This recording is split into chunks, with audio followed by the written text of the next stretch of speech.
Welcome back to Pop Goes the Stack, where every simple change arrives with bonus dependencies and a side of surprise billing. I'm Lori MacVittie. Let's open the box labeled No Risk. I'm all alone today because Joel has been yelling at AI so much that he's lost his voice. So everyone wish him a speedy recovery so he can come back and share his witticisms with us. In the meantime, today, we're going to talk about AI and where it's going to live. Because for 2 breathless years, there have been headlines suggesting that every AI workload is going to live in the cloud. Does that sound familiar? Because I've heard this one before. But reality has arrived, and it's carrying a rack of GPUs and very large power bills. Dell's AI server revenue is up 757%.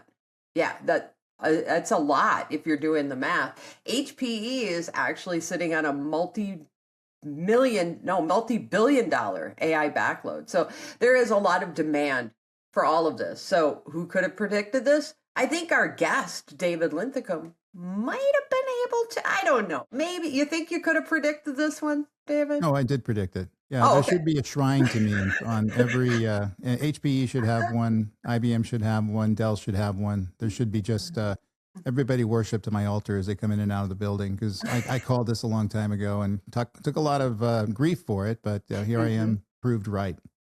Oh yeah, for a while, just saying the word repatriation was like, just sign, right, the severance, just you're gone.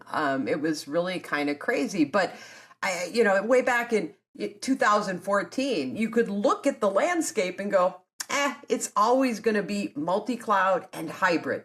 People are not going to leave the data center wholesale. They're not going to, leave the cloud wholesale. There's going to be workloads all over.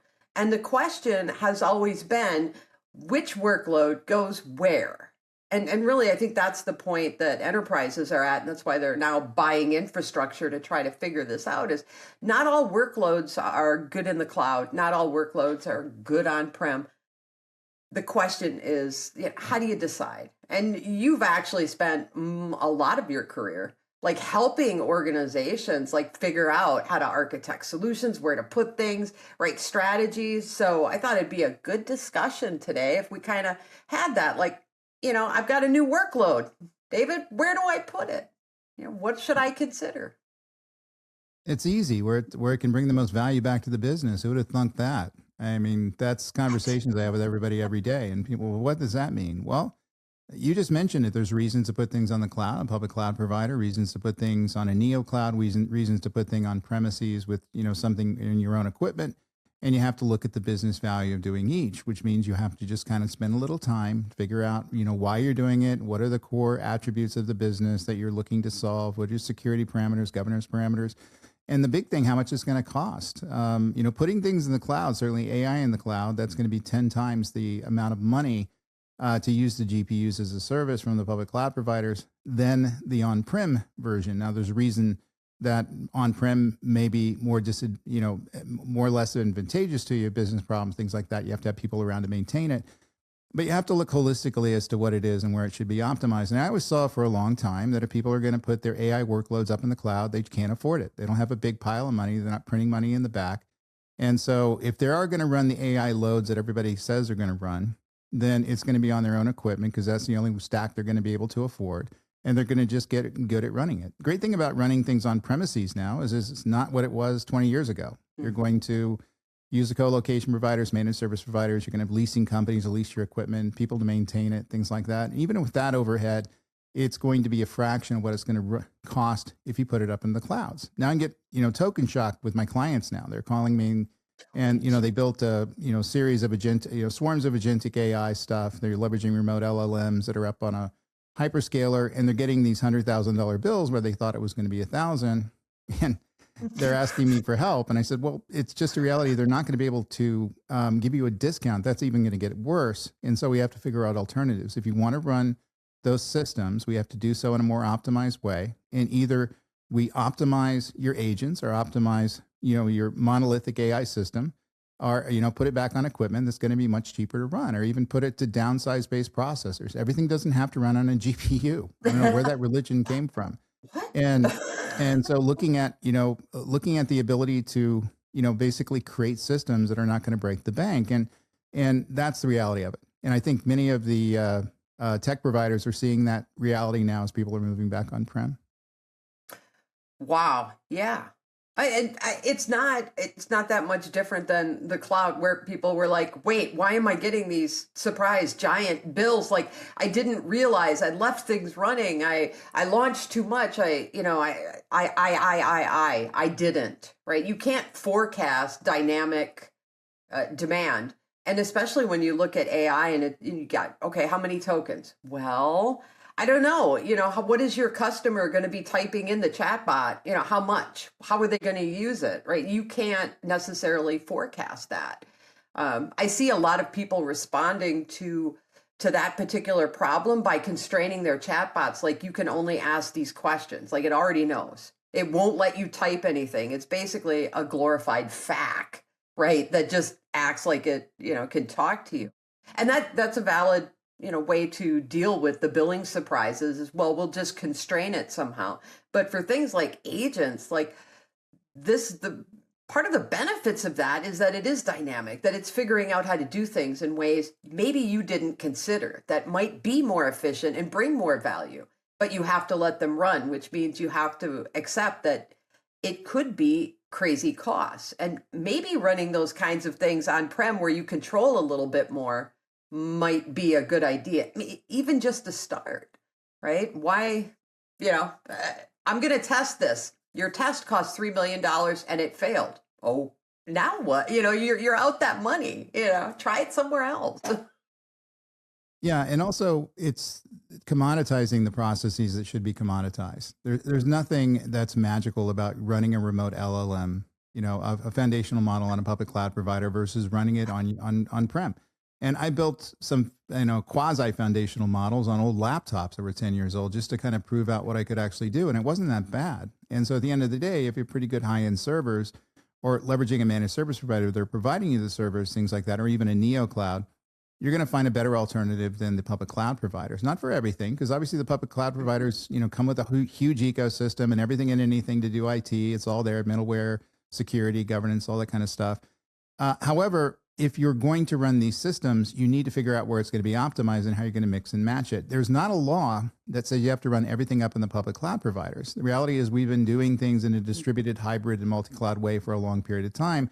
And so you pick the best of breed system that's going to bring the most value and the one that's going to be the most optimized. You got to remember these architectures, these are going to be 5 factorial and permutations in terms of the kinds of equipment we can use to solve them, on-prem and off-prem, things like that. But there's only a few that are going to be optimized. So you have to get a good architect that's not only just looking at making something work. Guess what? I can make everything work. If I have enough money and time, I can. But the reality is there's a cost component in there that needs to be considered as well. And that is times 20 now with the AI stuff. Back in the cloud computing days, if we screwed something up, it was going to be 3 times, 4 times the cost. Wouldn't really kill you. AI is not that. It's poison as far as just taking money out of your account. And it's going to get worse. They're using the LLM based stuff as a loss leader now. So even though people are paying $100,000 token bills and balking at that, you ain't seen nothing yet. They're losing $5 for every dollar that they're billing you. And so eventually they're going to have to be profitable and raise those prices up. So if you become addicted to them, you bind your applications to them, you're going to find that you're going to be in a cost problem. In other words, it's going to drain your resources. You're not able to put the resources on the areas of the business that you need to focus on.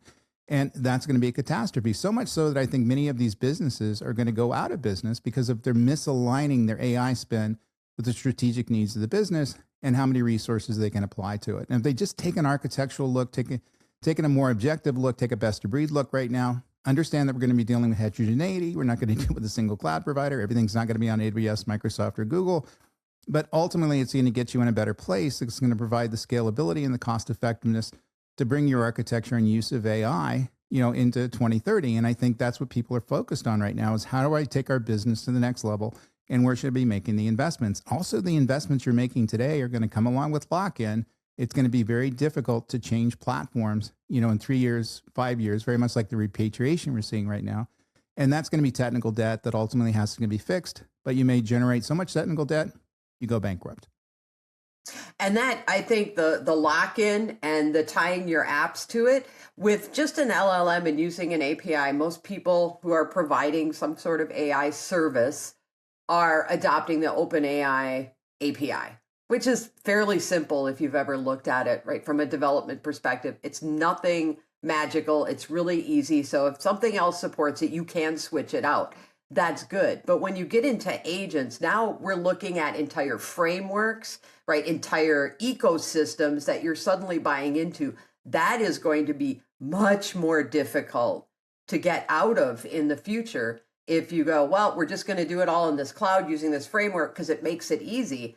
And yeah, the easy is what traps you, right? It's also easy to walk into quicksand, not so easy to get out.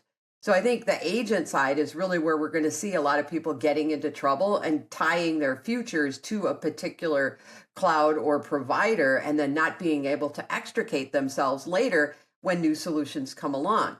Because there are people looking at how do we make, transformers more efficient, or how do we do this in a way that's more efficient than transformers? And they're having some success.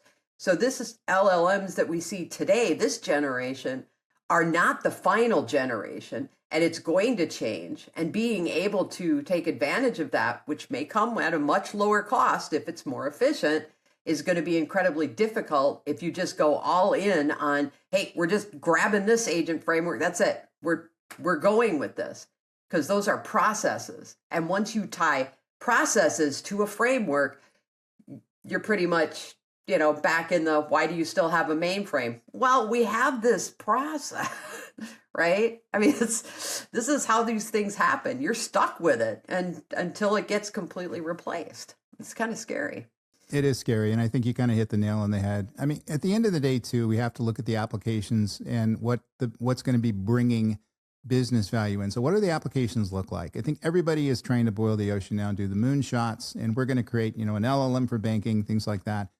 The reality is the AI applications, the ones I'm teaching people to build right now in my AI architecture class, is going to be very narrowly focused, very tactically focused use cases for AI. It's going to be inventory control, supply chain integration, really kind of things that are core to the business, sales order entry, automation, support, all those sorts of things, which are easy problems to solve, certainly if you're using AI. But at the end of the day, the use of AI of those systems is going to be fairly rudimentary. In some cases, we can use, traditional machine learning, versus throwing generative AI at it. And there's no reason to agentify everything just because it's cool, like the cool tech bros are doing right now. But use the technology that's going to be the minimum viable solution for your particular application. And that's where people are missing now. So they want to use the best and brightest, the latest and greatest LLMs and the latest and greatest foundational models, things like that, the latest and greatest agentic frameworks. That's not what success looks like. What success looks like is I'm going to use the minimum viable technology, AI or not AI, that's going to solve the problem. And I always, in my architecture world, and I talk about this in my speeches as well, it needs to be good enough for what it's for. It doesn't mean to good enough for something, some kind of proposed future that we don't know yet. And I understand AI can be a force multiplier for your business. I built businesses around that.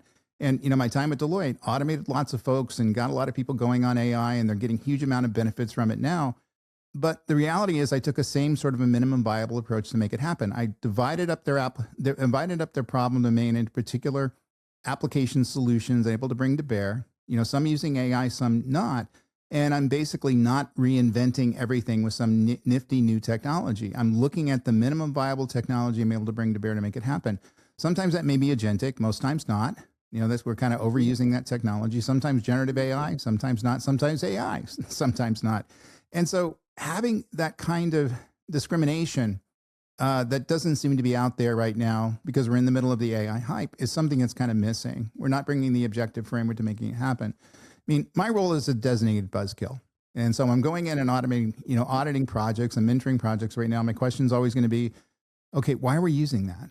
What's that for? What benefit does it bring us? And you can't explain it, in a couple of sentences. They probably shouldn't be using it. There's probably going to be some alternatives going to be, a hundredth of the cost and much easier to operate. They're going to get us to where we need to be. Now, it's great that we have AI stuff. We're able to bring to bear some magical technology. It's able to bring things to the next level, supply chain integration, fraud detection. I build those applications all the time. They love generative AI, they love aspects of LLMs. All that stuff is great, but I'm only going to use it if I need it. You got to remember there's 150 LLMs out there.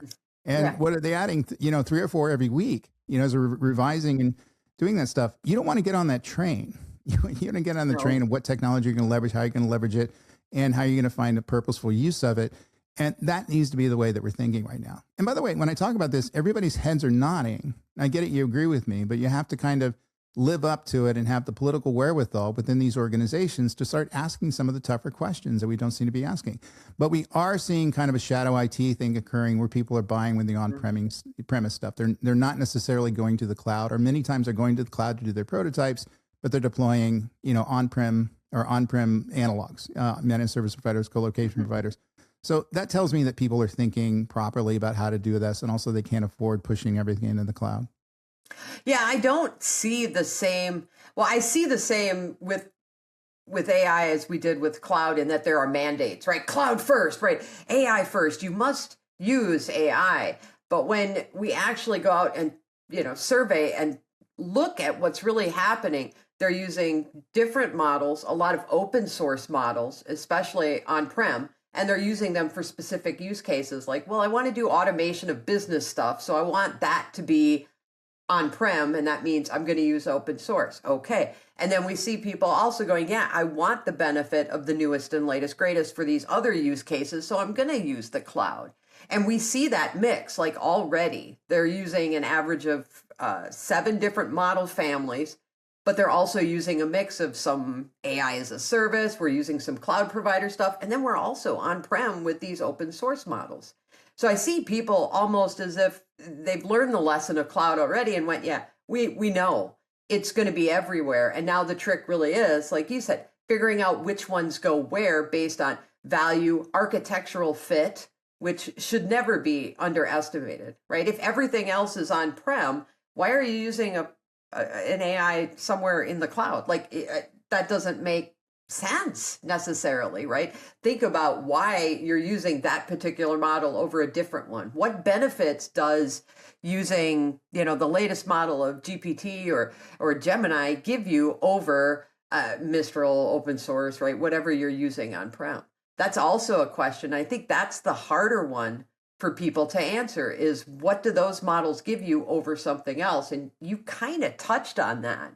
And you said, right, why are you using AI? Why are you using this model for this, AI purpose? I think that's another question people have to ask. Is there a difference? What are you getting? What's the value add? Yeah, almost none. I mean, the reality is that the way you use like a remote LLM from is going to be, plus or minus 3%, versus ChatGPT 3.5, which came out a couple of years ago. And so the reason why we're typically using it for business purposes, and the use of that system is going to be rudimentary. And so also the most important thing for that model to understand is your own data.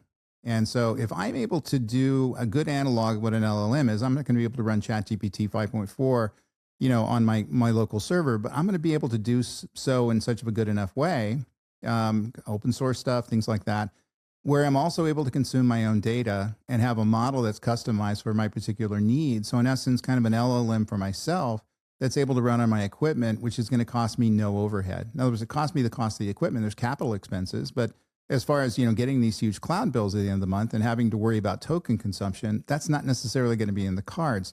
And that's not only going to be better than, I think, leveraging some sort of remote system, but it's going to be customized for your particular business purposes. In other words, if you're in automobile business, the retail business, healthcare business, things like that, we're able to build models that reflect what our business is. We're not able to, augment existing mega models, the LLMs up there, using our own data, which is a bit dangerous, start uploading information and have it read information directly from us.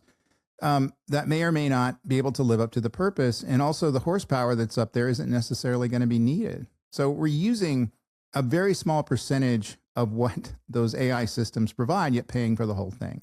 Certainly with AI consumptions. If you ever look at an AI dialogue, there's lots of stuff going on. That's why the tokens are flying back and forth. You have to re-enable state, every time you communicate back to the AI and kind of figure out where it is. Where I'm not necessarily going to have to do that. I'm able to maintain perfect state because I'm going to own the system. I'm not going to be using somebody else's stuff. So it's just a consideration. Now people come to me and they say, well, Dave, that's going to cause heterogeneity because I have, different technologies and different systems that are there, different physical systems, as well as complexity. Yeah, duh. That's the way it's going to be. In other words, they're going to leverage best of breed technology. Get good at leveraging complexity. You're already going to be doing it anyway. Even if you outsource all your AI systems, into the cloud, many of the systems are going to run across in a hybrid type fashion. We're going to have stuff in neoclouds, public cloud providers, AWS, Microsoft, and Google, our own equipment, managed service provider, edge-based systems. It's going to be all over the place. So we have to get good at managing the complexity and managing the heterogeneity. And if we're able to do that, we're able to pick and choose the right systems that are going to be best of breed for its purpose. And that's going to lead you down the right path. I'm meeting companies right now that are spending between $100,000 and $100 million on basically doing the same technology. And the reason why, they're making bad decisions. And they have the cloud providers in there, and they have the AI tech bros in there, basically pushing them in the direction of these larger based systems. Everything's going to be remote, everything's going to be outsourced. And they feel good about that because that's what they're getting at the conferences. But the reality is I can do it at a fraction of the cost. And guess what? Somebody like me is going to show up in a couple of years and tell your leadership that you guys spent $100 million when you should have spent $100,000. And that'll be a good conversation you're going to have. And very much like we had with the cloud, but we're not seeing the multipliers with this kind of waste that's going on. So use your head. This is a business game. This is not a technology game. It's not he who burns the most tokens wins. That token matching stuff was, industrial strength stupid. So let's not follow stupid with stupid. Let's think about using this technology in a way that's going to be optimized for its particular purposes, not devaluing AI, not devaluing the clouds. Those are going to have a purpose. We're going to have a reason to use those sorts of things. I'm just saying right application use cases for the right platforms, the right purpose, and spending the right amount of money, or at least get as close as you can. I think we can't do the waste thing like we did back in cloud computing. I'm seeing it reinventing itself now. That's just going to get companies uber in trouble. They're going to run out of money. They're not going to be able to participate in AI because they don't have any resources to move it because they blew it all with a few prototype systems that they built back in 2006.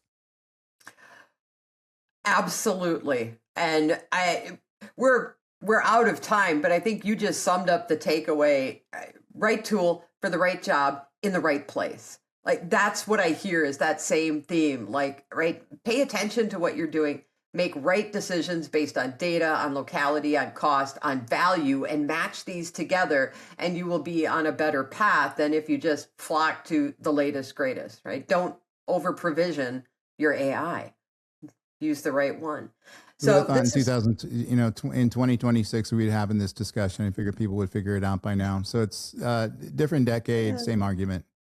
Same argument. There are new people that need to hear it. So, it's good to say it, and it's good to hear it from you because, right, you've seen this, this. Keep saying it because people obviously need to hear it. So thank you for coming on and sharing your wisdom. Really appreciate it. But that's a wrap for Pop Goes the Stack. So please hit subscribe because the next episode might be triggered by a minor patch and major regret.